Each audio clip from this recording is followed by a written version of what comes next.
Break के बाद एक बार फिर से आप सभी दर्शकों का अन्नदाता कार्यक्रम में स्वागत है।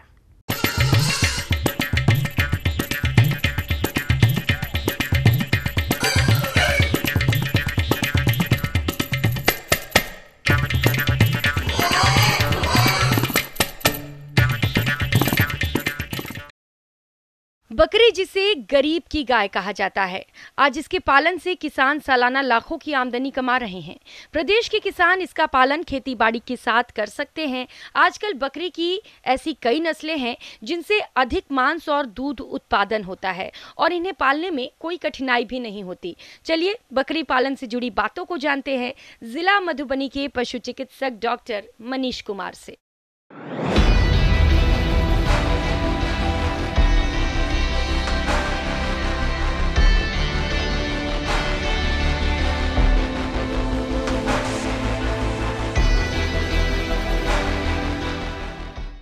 बकरी पालन हमारे गरीब किसान भाइयों के लिए समझिए कि एक तरह के एटीएम का कार्य करता है।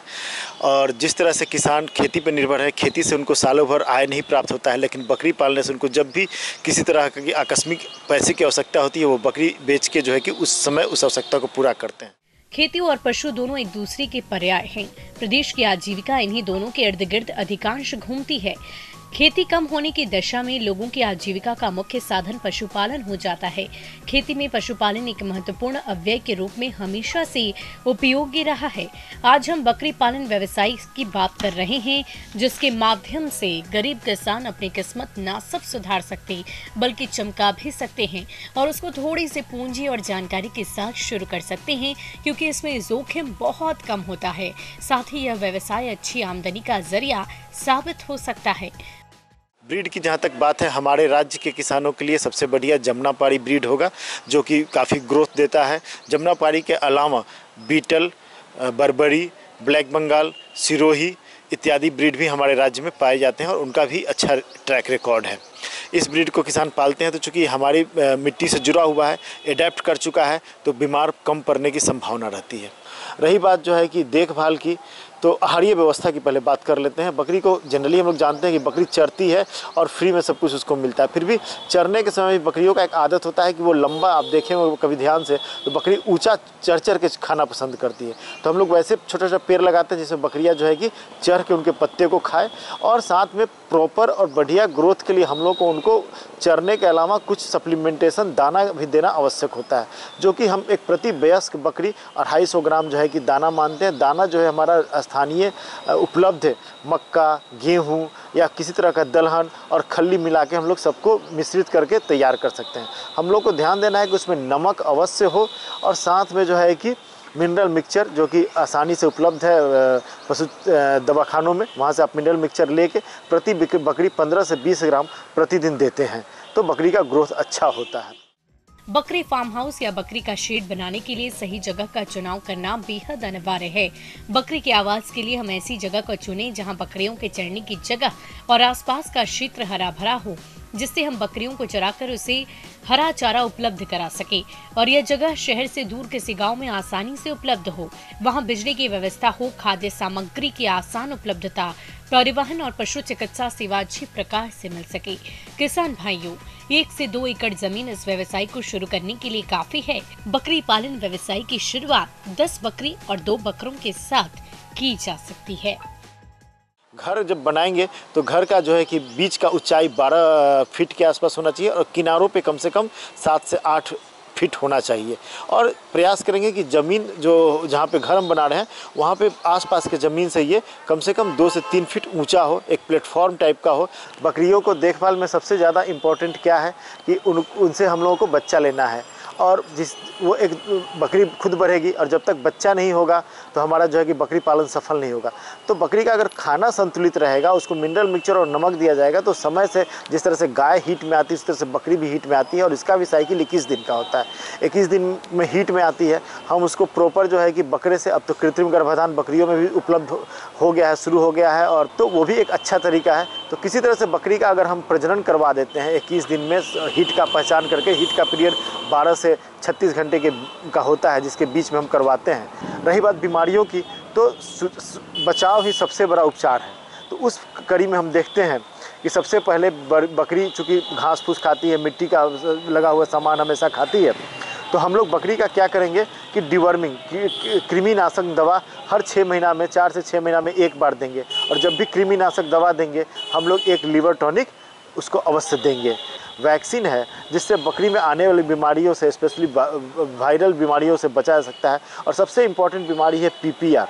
पीपीआर में क्या होता है कि बकरी का पैखाना काफ़ी पतला हो जाता है, सर्दी जो है कि उसको होता है और नाक भी चलने लगता है, पेट भी चलने लगता है और बकरी खाना वाना छोड़ देती है। अगर ससमय उसका इलाज नहीं किया जाए तो उसका मृत्यु हो जाता है। तो पीपीआर का वैक्सीन काफ़ी इंपॉर्टेंट है, साल में एक बार सरकार के द्वारा भी कराया जाता है।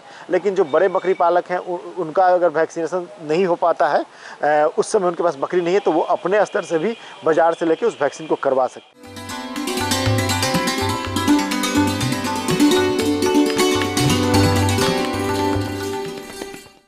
आइए जानते हैं अन्नदाता निःशुल्क फोन के माध्यम से पूछे गए समस्याओं का समाधान।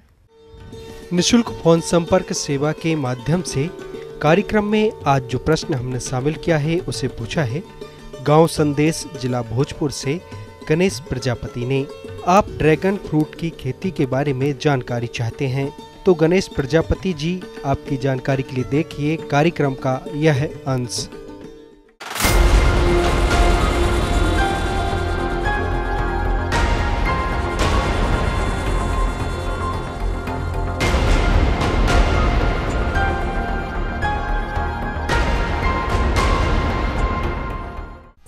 किसान भाइयों, आज हम बात करने जा रहे हैं ऐसे फल की जिसे ड्रैगन फ्रूट या अजगर फल के नाम से भी जाना जाता है।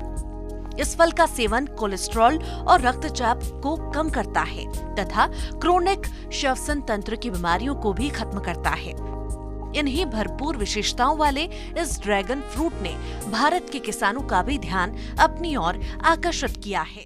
तो किसान भाई, अब आगे बात करेंगे हम मिट्टी ड्रैगन फ्रूट्स की अगर खेती कर रहे हैं तो मिट्टी सबसे पहले ज़रूरी है। मिट्टी के लिए ये रेतीली मिट्टी से दोमट रेतीली मिट्टी और सभी प्रकार के मिट्टी में इसकी खेती की जा सकती है, जहाँ पर जो है अच्छी जल निकासी हो, ये उपयुक्त है। इसके लिए जो ज़मीन की जो पीएच मान है वो 5.5 से लेकर के 7 तक होनी चाहिए। इसके पौधे कम उपजाऊ मिट्टी और तापमान में होने वाले लगातार परिवर्तनों के बीच भी जीवित रह सकते हैं। इसके लिए 50 सेंटीमीटर वार्षिक औसत की दर से बारिश की जरूरत होती है, जबकि 20 से 30 डिग्री सेल्सियस तापमान इसके लिए उपयुक्त माना जाता है।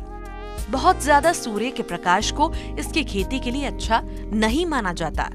सूरज की रोशनी जिन इलाकों में ज्यादा होती है उन इलाकों में बेहतर उपज के लिए छायादार जगह में इसकी खेती की जा सकती है। ड्रैगन फ्रूट्स लगाने की तैयारी करने से सबसे पहले एक बेसिक स्ट्रक्चर बनाया जाता है। उसके पौधा के बढ़वार के लिए बेसिक स्ट्रक्चर बनाया जाता है, जो सीमेंट के कम से कम 7 फीट जो है लंबा जो है पौधा बनाना चाहिए, ये स्टैंड बनाना चाहिए, और जिसमें से 2 फीट आप जो है ज़मीन के नीचे गाड़ दें और 5 फीट ज़मीन से ऊपर होना चाहिए। और उसके ऊपर एक स्टैंड जो चौकोर जो है स्टैंड जो है, या तो लकड़ी का आप लगा सकते हैं या जो फिर सीमेंट का अगर बना करके आप चौकोर जो है उस पर लगा सकते हैं। तो किसान भाई, ये बेसिक स्ट्रक्चर ज़रूरी है। और पौधा से पौधा की जो दूरी है वो 2 मीटर कम से कम होना चाहिए। तो उसका स्टैंड, क्योंकि पौधा के बढ़वार के लिए स्टैंड सबसे जो है महत्वपूर्ण जगह रखा गया है। उसके बाद पौधा लगाने की विधि की हम बात करेंगे तो किसान भाई, पौधा लगाने की जो है विधि जो है माना गया है कि 60 सेंटीमीटर गहरा और 60 सेंटीमीटर चौड़ा पहले गड्ढा खोद लेना चाहिए और उसके बाद जो है उसमें पौधा लगाना चाहिए। 20 सेंटीमीटर के पौधे को जो है खेत में लगाना चाहिए। और किसान भाई देखेंगे कि 1 एकड़ खेत के लिए कम से कम 1700 से 1800 यानी 1700 से 1800 पौधे लगाए जा सकते हैं।